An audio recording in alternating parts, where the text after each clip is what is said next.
All right. Give this just another couple seconds just in case anybody hops in here.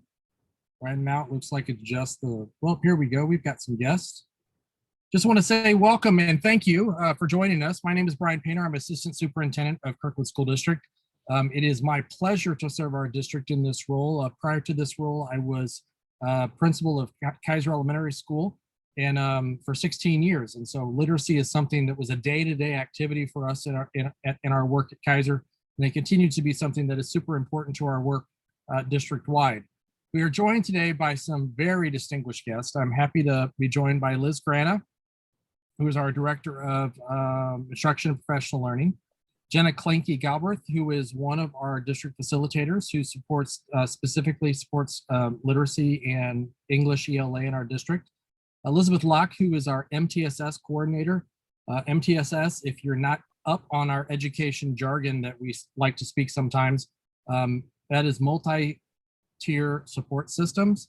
And that really is, when we talk about it, you may know it as kind of tier 1, tier 2, and tier 3.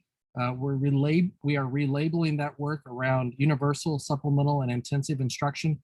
But we will dive more into that in just a few moments. And then Laura Grayson, who we are thrilled to have. She is a third grade teacher at Robinson Elementary School. And it is fantastic to have her offering a teacher perspective on this. We lacked that the first two sessions, and we're thrilled that she's here. So I'm going to serve as the moderator for this session, and I'm going to go ahead and throw open a slideshow and kind of let Jenna, everybody, can we see that? Thumbs up if you can see this. Okay, good deal. So I will just, before we get diving into this, I want to make sure that everybody knows that we are on Zoom and we are also on Facebook Live. And so if we have any guests who are watching out there, please use either one of those as an opportunity to ask questions. Once we get through about a 10 or 15, probably more like 10-minute presentation, then we are just going to devote the rest of our time to answering your questions. This is the third of 3 literacy power hours that we have designated. We had one on September 9th at 9 a.m. Obviously, you're in front of you September 14th at noon, and then this is our last one in the evening. As we do these power hours throughout the course of the year, focused on lots of different topics. We will try to offer them at different times during the day so that we can make it available for our patrons who have different schedules. So now I'm going to talk first about our strategic plan, which I'm excited to say, we didn't watch our board meeting last night. We went into in-depth, we really spoke to some details of a year 1 plan, but our board has been very supportive of our work around our new strategic plan that was approved this summer. Our vision is every student engaged, empowered, and ready for success. And our mission is to equip our students with skills, knowledge, and understandings to be empathetic, successful, and to value all people. Our 4 priority goal areas, and I have to say that everything that we do in our district really ties back to these 4 areas: relevant and rigorous curriculum instruction and programs, equity, diversity, and inclusion, student and staff social, emotional, and mental health, and then finally communication and engagement. There are so many overlaps in this work. I will say it's very easy to say that because we're talking K-5 literacy, that this is really about the first goal area, relevant, rigorous curriculum instruction and programs, and that is definitely true. But we think this is also an issue of equity, because we know that all of our students need to be good readers. They need to have those skills that are necessary for them to be literate growing up through our schools and into society. It really is an issue of equity. And then obviously this power hour is an example of us trying to do some different things around communication and engagement with our families and our community. These guiding principles, I'm guessing if you don't hear the specific words, you will hear them alluded to as we go through our presentation. I'm going to now turn this over to Jenna, as she is our literacy expert in the district, and she is really good at talking about this. Thanks. No pressure. Oh, thank you. Yes. So the graphic you have in front of you is just the K-5 comprehensive literacy in Kirkwood, and kind of think of it as a building, right? A structure. So if we look at the bottom and those K-5 resources for universal instruction, everything at the top of the building is really kind of our thinking behind where we want a student to go.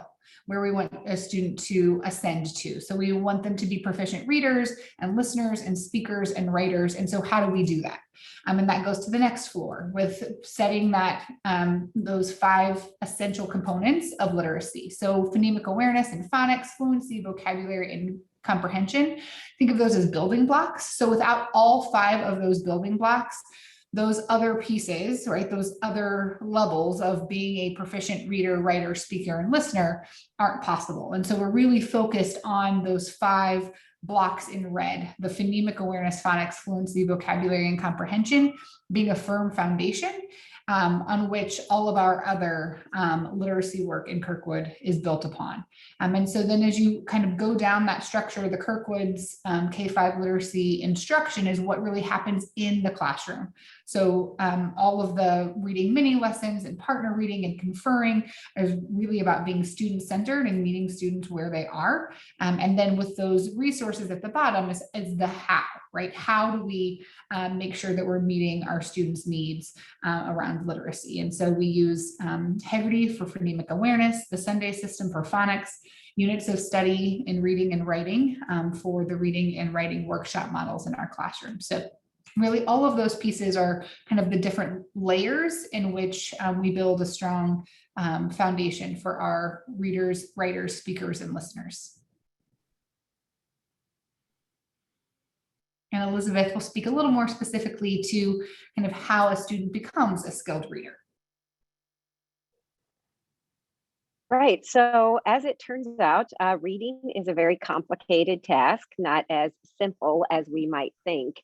And so this diagram is a nice visual, I think, of how it all goes together, so to speak. So to have a tightly wound rope that is significant of a skilled reader, we need to have all these different strands in place. And unfortunately, if one strand is not as fully developed as others, then it might cause difficulties for a student. And so the strands are kind of broken apart into 2 categories.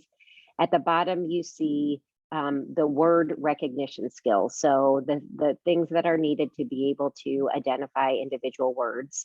Things like phonological awareness, decoding, and just being able to recognize words by sight.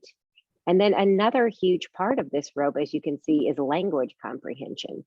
So there is a lot about background knowledge, vocabulary, verbal reasoning skills, just lots of different skills in the area of language that students need to develop as well. And so our the model that Jenna was just sharing with us really hits all these different strands so that we can develop skilled readers who can read fluently and some of this without having to think about it as much.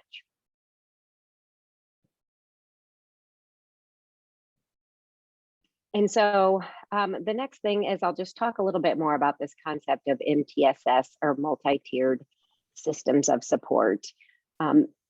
Some words, as Dr. Painter said earlier, you might have heard before, are tier 1, tier 2, and tier 3.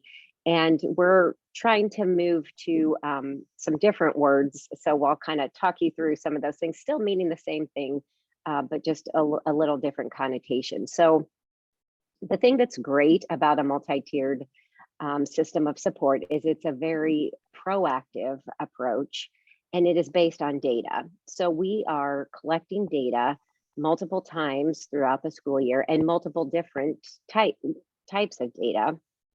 And we're doing this at a minimum 3 times a year, but oftentimes more with all students at that universal level. So all students are receiving that good classroom tier 1 curriculum. And then when we collect that data, we're having conversations and we're getting multiple people together to look at that data. And depending on what the data tells us, some students may need some supplemental support. And so that might have been in the past what you might have heard of as tier 2. And again, just for some students. Supplemental support can happen in the classroom, out of the classroom, by the classroom teacher, by others in the building, lots of different ways that supplemental support can be delivered. And then for a very few of our students may require some very intensive support, or tier 3 is a term you may have heard in the past. Again, that could happen in a variety of different ways, but that would most likely occur outside of the classroom with additional teachers working with your student. And again, for the students that are receiving supplemental and intensive support, we're collecting data on a regular basis.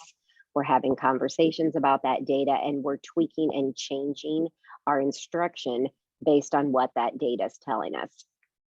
And that data can be formal assessments, and it can be more informal observations, conversations between staff. All of those different things are taken into account to make sure that we are providing the right instruction at the right time for students.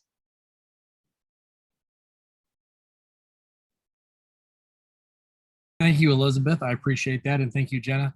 I'm going to throw this next one to Laura because if you are a parent in our district, you may, particularly at the K-5 level, you may have noticed that there are some lessons that are happening in our classrooms that are going to look different, quite honestly, than what has happened certainly 3 years ago, but in some of our classrooms even last year. And those are particularly around phonics and word study in our classrooms. And students, I actually had a 5th grader come up to me and say, Dr. Painter, what's up with the Sunday thing? When did we start teaching that? And so Laura, can you speak a little bit to that, your experience? I know you also piloted this last year. Yes. And so if you could talk a little bit about what we're talking about with Sunday, and then what does it look like for you in your classroom? Sure. Sunday originally started in our buildings last year as an intervention, kind of that supplemental piece for students that needed some additional work with phonics. And then several of us as classroom teachers had the opportunity to pilot the program in our classrooms the second semester of the school year. So I was able to do that in my room with my 3rd graders last year, starting in January. And the program is focused on the phonics part of reading, meaning that we are starting with reading sounds. There's 5 parts of every single lesson.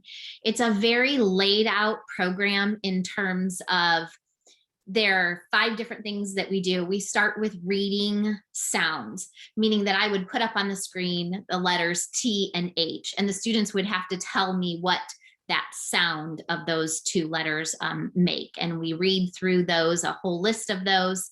And then we take an opportunity to write the sounds. So after we've seen some of those sounds, we practice writing them. So I would dictate a sound like write the sound burr, and we would have students use a whiteboard or a piece of paper. They would put on the paper BR to represent that sound. After they've had a chance to write the sound, we read words. So the sounds that we practiced are incorporated into words, and they have an opportunity to read each of those words using the sounds that they practiced earlier. And then they have an opportunity to write those words. And the cool part about the writing portion of each lesson is not only do they just write the words, but we do something called touch spelling. When we say a word like grime, we use our fingers and we do grime, and it allows our students to isolate the sounds that are in that word and then put them together to actually create the word. And then the end part of every lesson is to learn some new material. It might be a new sound, it might be a new letter combination, and then that just spirals through for about 4 days of lessons. And on the 5th day, our students have an opportunity to show their mastery. And we will dictate 20 words with all of the sounds that we've had for the last 4 days to see if students have been able to internalize and then transfer those sounds into spelling. We then have an opportunity to analyze how they have done. And this is kind of where that instructional piece comes in, because if 80% of our classroom has not reached mastery with those sounds and those groups of words, we start that set of lessons over. In the meantime, pulling small groups of students to enhance or to reteach or to help them hear those sounds and practice them. And then the lessons repeat, and we mastery check about every 5 lessons to make sure that our students are hearing the sounds, are able to write the sounds. And then as we go into reading, it gives me the great pleasure to sit next to them and listen to them actually read and practice their fluency with a lot of these sounds in their own authentic reading books. So it's a great transfer piece as well.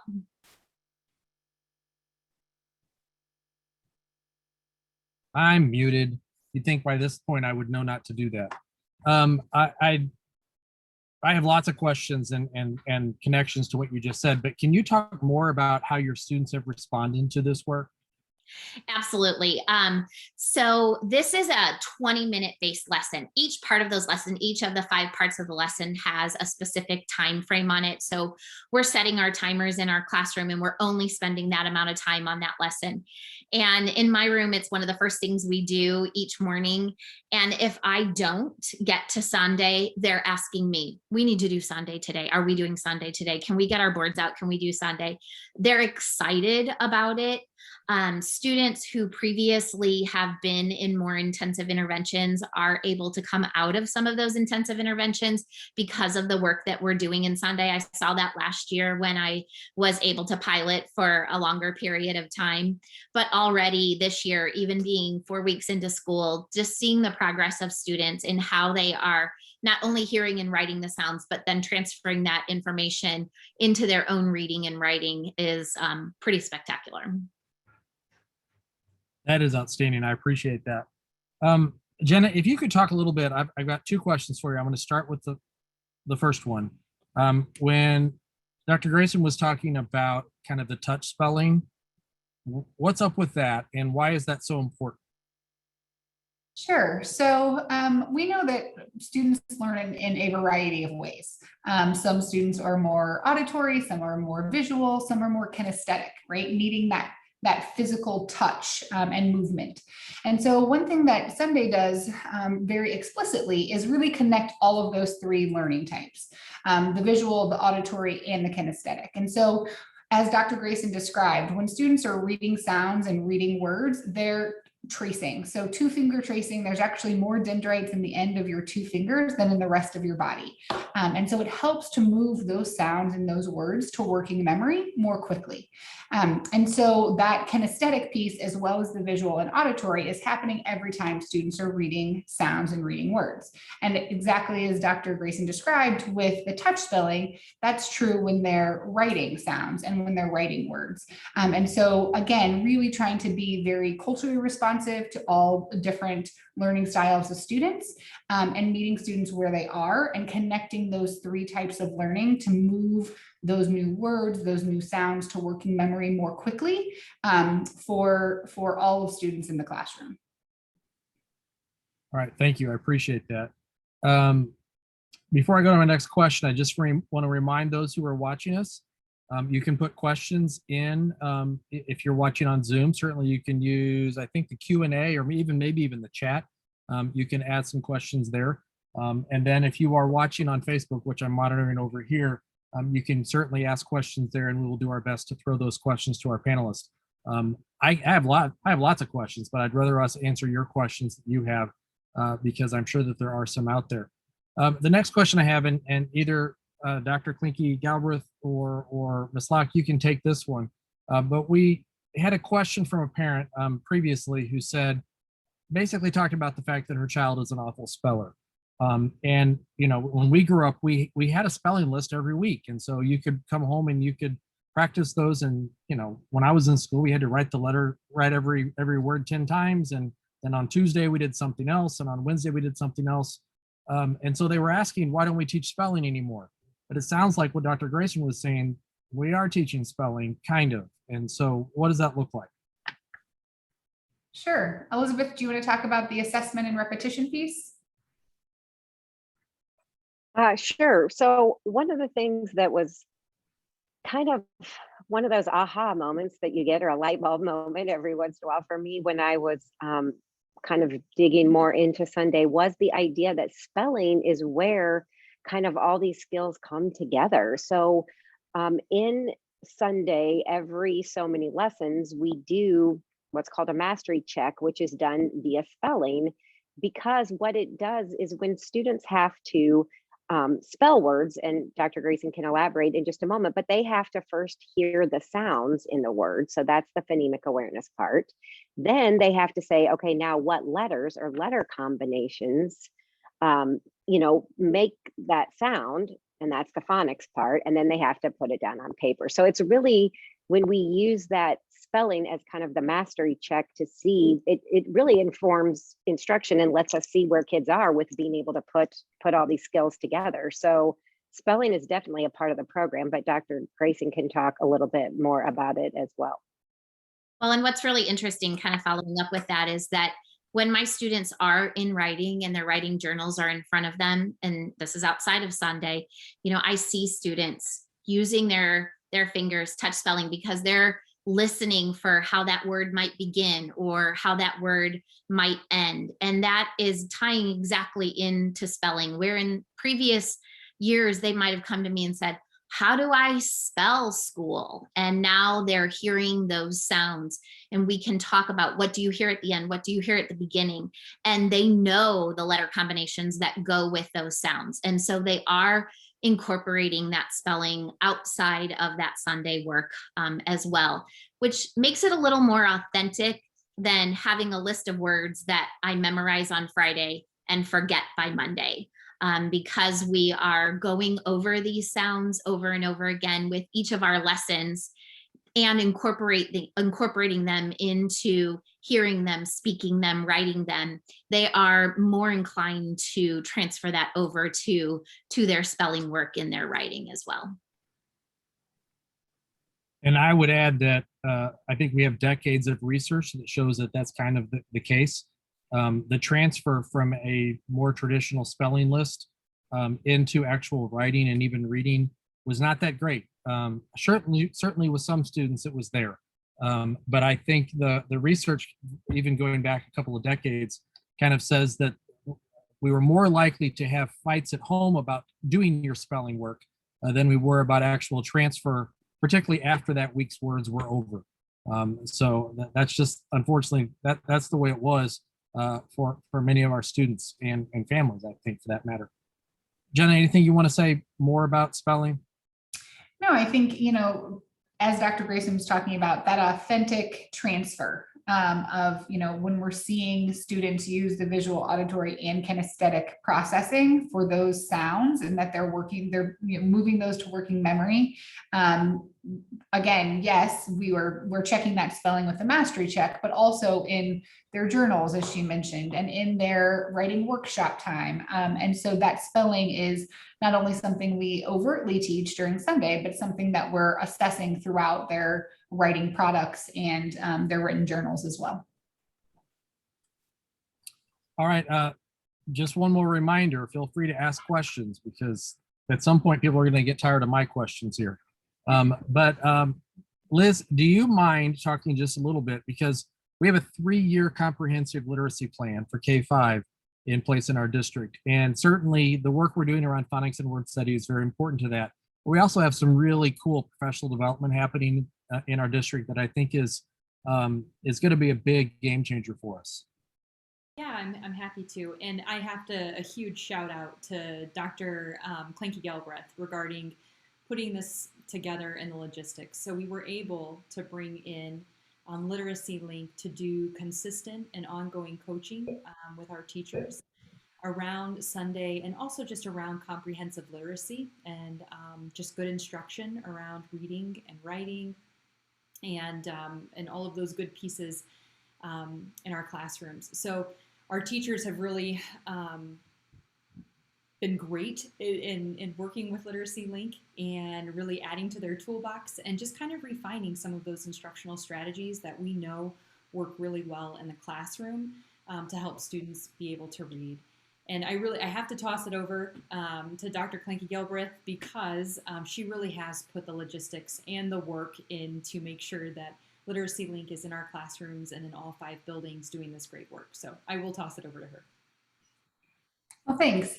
No, when we think about how best to support teachers so they can best support students, it was a priority of the district to really think about how do we provide that in-building, in-classroom coaching in all 5 of our buildings for all of our teachers. And so Literacy Link was really that piece that came in and allowed us to be in multiple locations at multiple times and really meeting the needs of teachers so that teachers can meet the needs of students. We say all the time that, teaching reading is rocket science. It is connecting synapses in your brain in a different way than what we're programmed to do. We're not born readers. And so the Literacy Link has been a great opportunity for teachers to have that in building professional development, that coaching, that support in order to be those rocket scientists that they are, with the necessary resources and support to meet the needs of all of their students. Absolutely. Thank you so much. I'm going to, well, and either Elizabeth or Jenna can take this next one. We have not heard as much of it about this in the last 2 years because of COVID. But I think prior to that, there was an ongoing conversation, not only in schools, but in the national conversation around dyslexia. Can one of you talk more about dyslexia, kind of what that looks like, what that is? Because I'll be honest, I had in my mind several years ago as a teacher, what I thought dyslexia was, and it turns out I think it's more than that.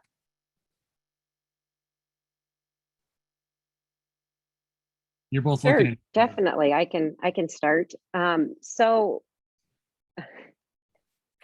there, sorry, I might have a bit of a lag on my end.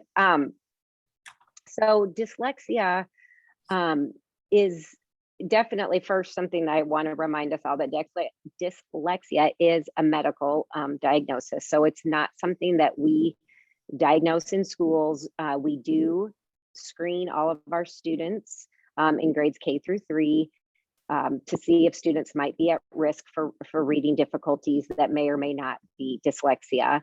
One of the good things that I'm very proud of in our district is because we have such a strong MTSS structures and support. We have always been doing that. And so we're always trying to be proactive and look for students that are struggling with reading. But the thing about dyslexia that might be surprising to some is that it is a deficit in that phonological processing. So when we were talking about that ability to hear those different sounds in words and those ability to manipulate sounds in words, all of those are can be signs of dyslexia in a student. And so some of us just think maybe it's reading a word backwards, or maybe it's seeing letters backwards, and it's really more of a brain-based phonological processing disorder. And so we, like I said, we're proactively looking for students who may be having issues in reading, and we're trying to address those as soon as we see them. The other thing I just want to mention is that one other thing about dyslexia is no two students with that diagnosis are the same. So each student has individual needs. And if a student does come with a diagnosis of dyslexia, then we're certainly going to look at all the data and all the information that we have on that student and plan instruction that is best suited to their needs. And what one student needs might be very different than what another student needs, even both with the same diagnosis. Okay, so we've recently done some benchmarking of our students. K-8, we did some benchmarking in reading and math.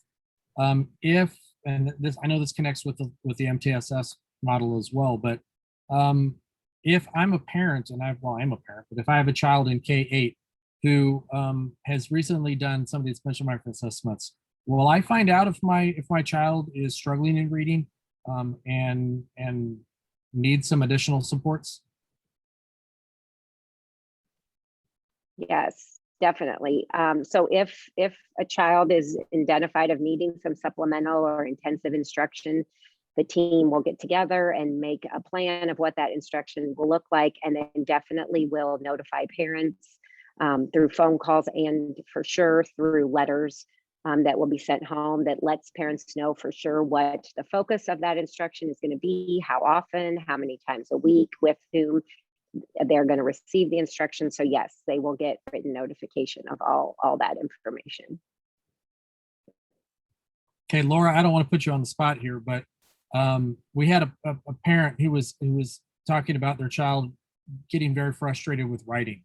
And I don't know exactly what grade, and that maybe the answer would vary depending on the grade level, but really wanting to spell everything correctly. And so can you talk more about kind of how a parent could help a student who gets stuck and doesn't want to move forward until they can spell everything correctly? And is it more important to have that right, or to just get the ideas down on paper? Absolutely. One of the things we do with writing to help kiddos kind of process the thoughts that they want to put on paper is what we call rehearsing. And we want students to be able to think through what they want to write. And at my level with third grade, I use my hand and I talk to the kids about, we're going to talk across our hand about what we're going to put in our story first.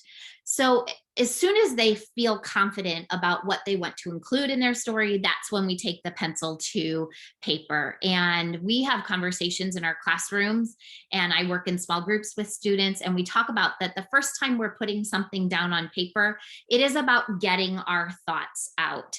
And even though they may not know how to spell all of the words, we help them see that that's going to be part of the writing process, another step a little bit further in. Now, that doesn't mean that the students will always get unstuck. And in my classroom, if I have a student that is really stuck on a word and it's going to prevent them from continuing to write, I spell the word for them. Or I do encourage them to write what you hear. And I always start with that, write what you hear. And I still have friends say, but I don't know what I hear. And then I'll say, would it help if I spelled the word? So sometimes I just ask them, would it help if I spelled the word? Sometimes they will say yes. So I spell the word so that they can move on, because I don't want them to get lost in what their thoughts are. We then go through a process of revising and editing, and we do that in small groups or sometimes one-on-one in a conferring way to help them see where they can identify places that they have misspelled words. And they're great about that. When I ask my students to go in and circle anything that you're not sure is spelled correctly, and then we can take a look at it, they are very good at recognizing words that are not spelled. So I think there's two different ways we can handle it. I always start with try to spell what you hear first. And if they're really going to get stuck and they need me to spell a word, then I spell it for them so that they can continue writing. Awesome. Thank you. Let's go to reading. Kind of similar issue.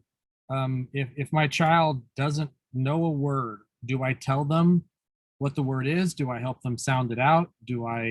If they make a mistake when they're reading, do I correct them? What are your thoughts about all of that? And I'll let any of you take this. I can certainly start. This is something that we're working on in my classroom right now. In our unit right now of study, our unit is called Becoming a Reader and Learning the Readerly Life. And so part of the work that we're doing in our classroom is building strategies for what we do when we get stuck. So we have been talking in our classroom, and I know other grade levels do the same, about first, listen, look at the word, and chunk it. That's usually one of our very first strategies, where we ask students to peer into that word and see if they see something that they already know. For example, if a word ends in ing, I can usually cover up the rest of the word and say, I'm sure you know what that sound is. Tell me what it is. And they can usually say ing. Okay, so we know this word ends with that ing sound. And then we go backwards and try and chunk the rest of the word. We can do the same at the front of the word. If we know that there's a BL in the front of that word for blend, we might cover up the END and ask them to say, what do you know about these two letters? And we want them to start with a strategy like that to try and problem solve on their own. And then we give them some additional strategies. Do you know what's happening in the story? Read the sentence. If you don't know what the word is, does it make sense? If you have said a word, does that make sense in what's happening in that sentence or not? And they can usually identify with, that didn't make sense to me. And then we know we have to go back and problem solve that word. So again, just like the writing, if it's going to make a student be unstuck, I will tell them a word, but I always use strategies first. Word. Find a part that you know. Think about what is happening in the story. Look at a picture. Does the picture on the page help you understand what's going on? So all of us at all of our grade levels are teaching students many of those strategies when they are approaching their reading in a way to build their own toolbox so that they can go to those strategies first and try to figure out the word. And then if they really are stuck and they won't move on, then sometimes I tell them the word too. Yeah, and I think, as Dr. Grayson was talking about, building that toolbox with students is so important. And one of the pieces with Sunday as well that parents can really support with are those error corrections. So the tracing, the 2-finger tracing when reading, if a student gets stuck, like she said, you can read it with them, but as you're reading it with them, tracing that word, so that again, removing that new word or unfamiliar word to working memory. And so same thing with writing. If a student is writing at home and they're stuck, you can touch spell, right? So the word blend, as Dr. Grayson was saying, we're doing it by sounds or syllables. So bl and blend. And so we can touch spell, we can trace wherever we're helping our student. And so that can be an additional tool that to support your student with wherever they may be reading or writing. Wonderful. All right, this will be my final call to anybody out there who asks questions. If you have questions, this is the time to ask them. But in lieu of that, I'm going to pass this around and let anybody on here, maybe everybody, say one of two things. What can you do? What can you recommend to our parents out there to support their children with reading and/or writing? And then secondly, if I'm looking for ways to get books for my kids, where can I go? So the first thing that comes to my mind when I think about supporting reading, especially reading at home, is to encourage your children to read out loud. If they have a younger sibling or a next door neighbor, or even themselves in front of their mirror, because a lot of our students are great word callers, but they really need to work on that smooth, fluent reading where they're using expression and paying attention to punctuation. And the only way they can do that is if they can hear themselves read. And so it's super important if they're reading to you or another, like I said, a sibling or a neighbor, so that they can hear themselves and practice that smooth and fluent reading. Yeah, those strategies are wonderful. You just said the reading in front of the mirror. I was like, oh yeah, like that was a light bulb for me. And I think too, just making reading and writing fun and trying to remove as much of the pressure as we can on our students and on ourselves as parents. So as Dr. Grayson said, having your student read out loud, you reading to your student out loud. Audiobooks also help with fluency. So I can, be looking at my book and listening to it. And so I hear how it should sound when I'm reading the words on the page. And with writing, writing is storytelling. So I think about my own kids and the stories that they tell, and they're writing, right? They might be writing in the air. It's not on a page, but that's really the basis of writing, is the storytelling. And so I tell my students, allow the words to fall onto the page. Just as Dr. Grayson was saying, what is in your story, and not self-editing, not worrying about spelling right off the bat. As Dr. Grayson shared, that writing is a process. We're going to go back and edit. We're going to go back and revise. We're going to find, what we can make better, but just allowing writing to be storytelling, allowing reading and writing to be fun, picture books at any age, so that, students can really see the benefits of reading and writing, and remove that pressure and struggle as much as possible. Anyone else? So we just I was just going to say, we had a great comment on Facebook just now about someone who said their child turned the page when they started reading to their dog. So it doesn't even have to be a person, right? It could stuffed animal, a pet, anything, just to be able to do that. And I just wanted to concur about the part of making it fun and low pressure. It should be enjoyable. And so if that means you're reading a little bit and your child is reading a little bit, it should be an enjoyable time. I was just going to add to that. I think our teachers are so skilled at helping our students find genres or books that are of interest. So, for example, my son, his reading increased a lot when we figured out he loved mysteries. And his first grade teacher was the one who really pointed us in that direction. And then I would say the second piece too is that we have ConnectEd, which is our electronic, basically library card to all of the St. Louis public library systems. So any audiobook or any children's book that your child is interested in, they may check that out through ConnectEd. We also have incredible classroom libraries. And then in addition to our librarians as well, they're phenomenal and have tons of resources to really support all of our students and their interests in reading. Perfect. I appreciate that very much. To be honest with you, given the time, we have not many viewers right now, and we have not had any questions. And so my hope is that people go back and watch this later online, because the video will be on Facebook, and then we'll post this on YouTube. I just want to say that we have a number of resources that we've been gathering. Jenna has done a terrific job of pulling numerous resources and links that we will be posting on our website. We're going to take these videos and try to make sure that we have some good information on our website around literacy, specific to our parents, and doing that support that we know that we know you care about your kids so much.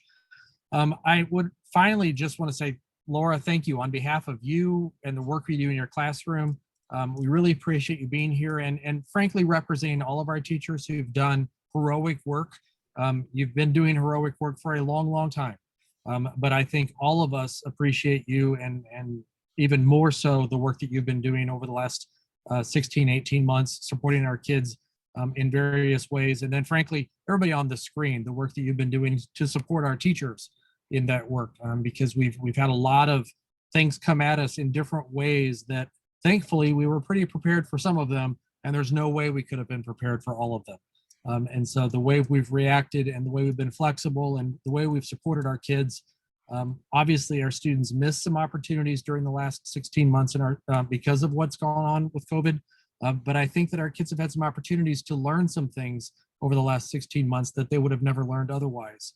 And we're seeing some great things of our kids as we've come back this year. So given the fact that I believe it's about first pitch time, so Uncle Charlie's going to be throwing going for the victory tonight and hopefully a clincher for the Cardinals, and 17 in a row, let's hope. And so knock on wood or something. So I'm going to go ahead and call this early and let these fine individuals have their evening back. And to all of you who are watching out there on Zoom or on Facebook, thank you so much for your support, and have a wonderful evening. Go Cards.